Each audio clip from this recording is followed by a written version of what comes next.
Just as a heads up, the Nubia Z11 review won't be my typical kind of detailed review, and let me try to explain why. Whenever I get a chance to review something from Cyberport, and by the way, thanks for that, it kinda has to match 3 points. The first one is it has to be from a brand that I usually don't have access to.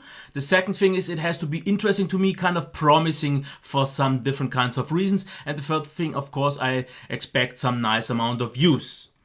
And that's why I just can't make a full proper review of this phone, because it kind of makes me angry. And this is actually odd because it only has 2 downsides. But those are big enough for me to kind of just rush through a few things. Okay, the first thing, design and build. Absolutely gorgeous. Just look at it. Super narrow design with pretty much no bezels at all. There is some minimal distortion here, sometimes visible, but this is something you should not worry about because this is something you don't see in normal use. But otherwise, premium build, great design, feels great in the hand, reminds me a lot on older Sony Xperia phones. Great button placement, everything is done. Great fingerprint reader as well. And I don't want to get into that anymore because this is still great. Same as the display, for example. Due to the amazing narrow design, it also looks so seamlessly. It is a gorgeous display. Absolutely great, because you have to get a little bit higher maybe in terms of brightness, like 60%. Everything below that felt a little bit dull to me. But then you get a great white. You get nice saturated colors, vivid. Viewing angles are fine. The maximum brightness is great. So this also absolutely top. Just real quick, the sound.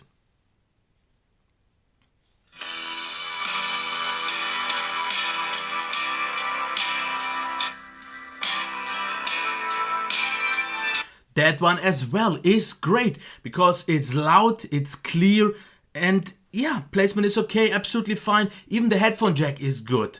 Now, the next thing to talk about, battery life. Just real quick, a full charge takes about 2 hours and 15, which is still kind of okay, not super quick though. And then the battery life itself was great after all, because I got about 5 hours on mobile data only, 6 on mixed use and 7 on Wi-Fi. So this also great. Now, where's my problem? We will get to there soon. But the next thing that is also great is the software. And I kind of like and I kind of love this software. Let me try to explain why. First of all, the design. I think it looks so clean, minimalistic, with those nice white mostly and black or kind of see-through design. Looks just great. And even the options are great because we have this, as you can see here, these bezel gestures. As you can see here, you can adjust with a swipe here the modes here.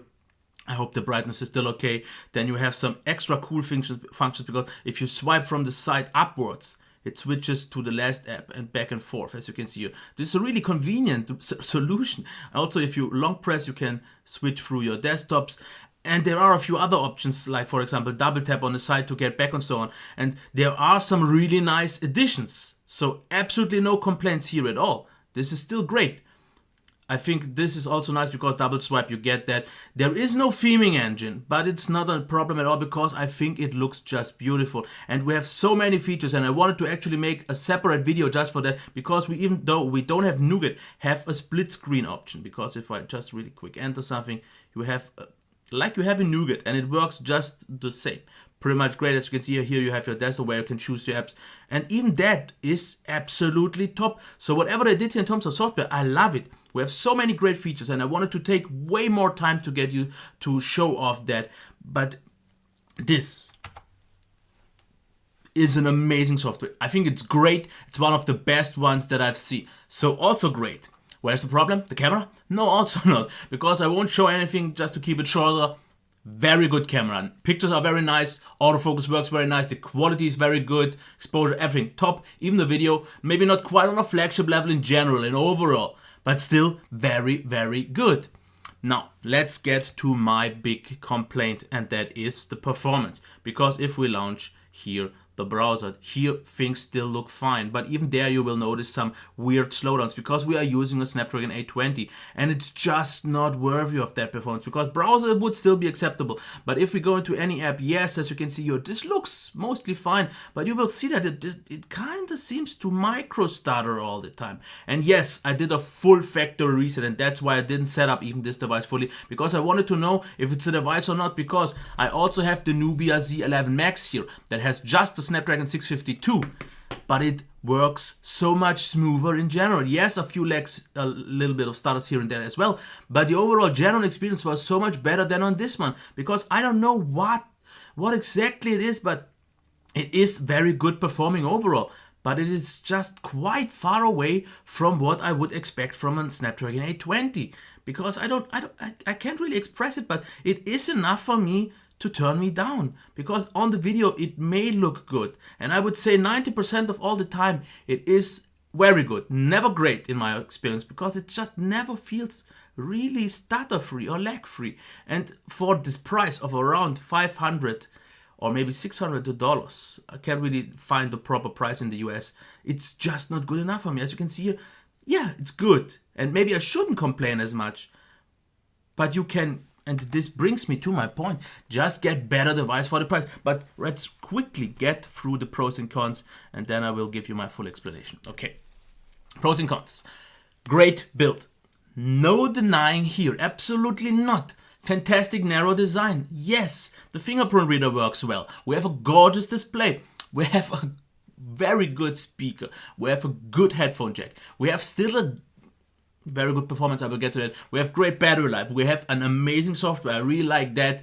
We have very good camera. Now, the only two downsides, as you can see, is the performance is not Snapdragon 820 worthy, and the value. Because, like I said, I couldn't find a proper price, but here there is a 4GB and 6GB version. I have the 6GB version here that costs 600 euros, which doesn't make sense for me, because for 100 less, which is quite a lot, 500, you get a 4GB version. That's pretty much the only difference, no extra storage or something like that. And 500 for a phone of this caliber would have been worth it if the performance would have matched other Snapdragon 820 devices, which in my opinion it just doesn't. Maybe not by a whole lot. I would say 90% it's very good, but those 10% annoyed me so much that I kind of hate this design, the device, just because it could have been so great, but it isn't. And that makes me kind of angry, because even it has an IR blaster and so many great features. The bezel features work great, the software, the overall experience was great, but this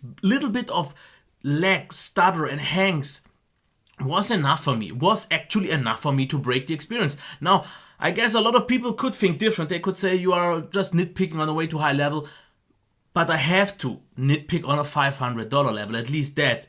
And here you can get something like a ZTE 7, a OnePlus 3T that perform, I'm pretty sure of that, way better than this one. Okay, maybe not as super narrow, just in terms of design. Maybe the speaker on the OnePlus 3T isn't as good as this one, but the rest will be on a very similar level. And I just can't then, in this case, accept the performance in this case, because it was just never brilliantly smooth. And the Nubia Z11 Max shows that it is possible. And for some reason, for me, it seems like these two devices have been made in a different part of the company, because even in the software there are some weird differences. Because, for example, on the Nubia Z11, the clock isn't called clock, it's called Time Manager, but it is called clock again on the Nubia Z11 Max, and there are a few different settings that are the same, just named differently. And this kind of shows me that there's something went wrong here. Of course, they could absolutely fix the software, but I highly doubt, because this device is already out, and then the performance, even if on a Snapdragon 820 level, is still a little bit on the higher side. I would not pay 500 for a Nubia, because the brand is still unknown. I'm not quite sure what I will get in terms of software updates, even though I wouldn't even need Nougat anymore, because all the Nougat features are kind of already here with some extra great features. And I guess you can see it. I would have really loved to love this device. I really wanted to, but just the performance along with the value just doesn't work out for me. That's it. I guess it's time for the thumbs down from a lot of people. I get it in some way, but I just have to be honest. I just have to be true to myself. And once again, thanks to Cyberport for giving me the chance, because at least this is way better and this will get a way more positive review. But the Z11 just didn't cut that. I hope you liked it. Thumbs up, subscription, and leave any comments of any sorts down there below. Until next time, bye.